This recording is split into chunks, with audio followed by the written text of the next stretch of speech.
Netanyahu, chief source of alarmism about IranBen Caspit, writes that Israel is considering the possibility of reconfiguring and strengthening its unwritten red lines, which have set the ground for its military activity in the region over the past few years.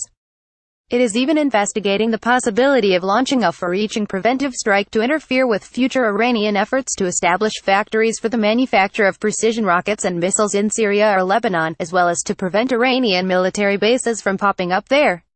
As always, Caspit adds, the overall alarmism about Iran originates with the political leadership and decision-makers, chief among them Prime Minister Benjamin Netanyahu, and less from the military brass.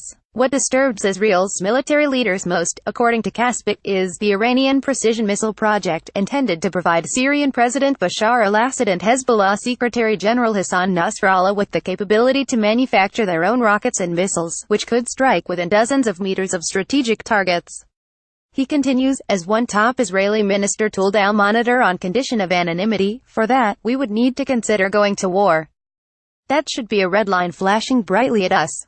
All the regional decision-makers must then take into consideration that Israel will not blink, and that it will do everything it can to prevent its enemies from obtaining the capacity to harm it, its economy, its air force bases and other sites with precision strikes. Erdogan waiting for Russian payoff. Cengiz Kandar writes, all those who saw the gradual Turkish-Russian rapprochement as a tactical move of President Recep Tayyip Erdogan to reflect his displeasure with Washington's policies were mistaken. They do not grasp the new power configuration after the July 15, 2016, coup attempt. There is a growing conviction that Erdogan is either a figurehead or at most the spokesman of the coalition of neo-nationalists, traditional nationalists and Muslim nationalists. All components of this new power configuration are anti-West and staunchly Eurasianist.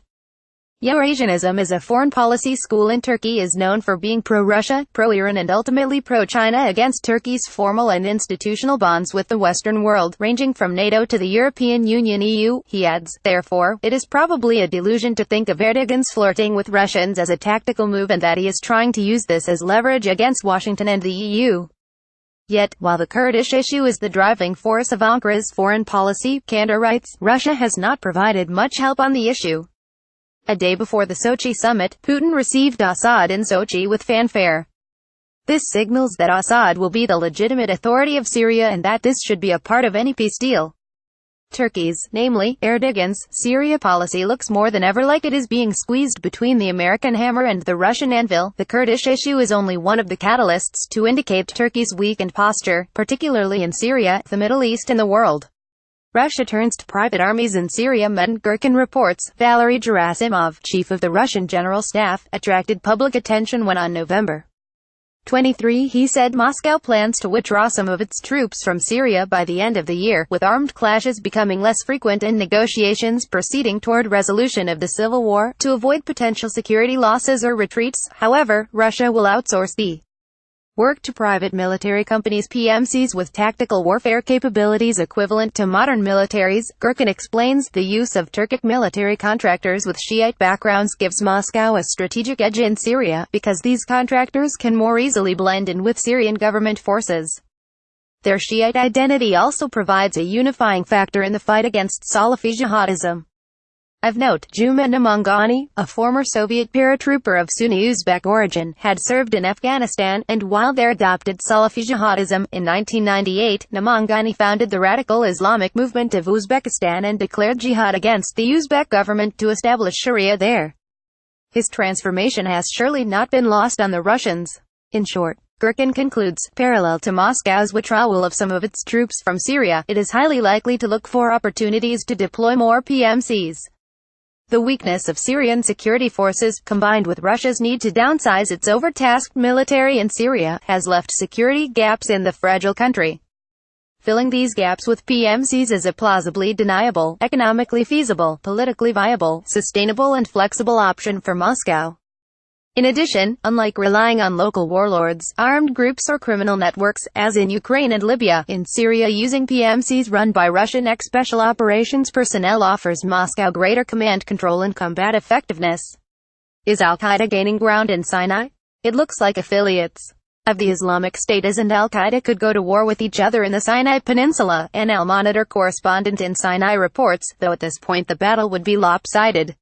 In an audio recording released November 11. Al-qaeda adherent Jund al-Islam declared war on much larger Wilayat Sinai, which is associated with IS, and claimed responsibility for the October 11 attack on a Wilayat Sinai vehicle that killed the 4 passengers. Jund al-Islam is vowing to eradicate Wilayat Sinai members if they do not repent and abandon what it calls Bigadi law, which it says violates Sharia in part because it targets civilians and fellow Muslims, the correspondent reports.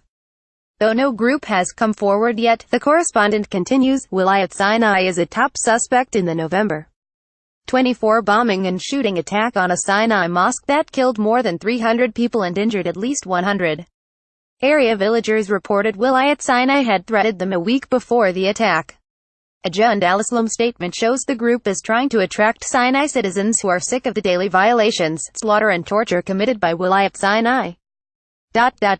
The group also hopes to recruit citizens who have fallen prey to the Egyptian army's violations, especially those who are forcibly displaced from Rafah.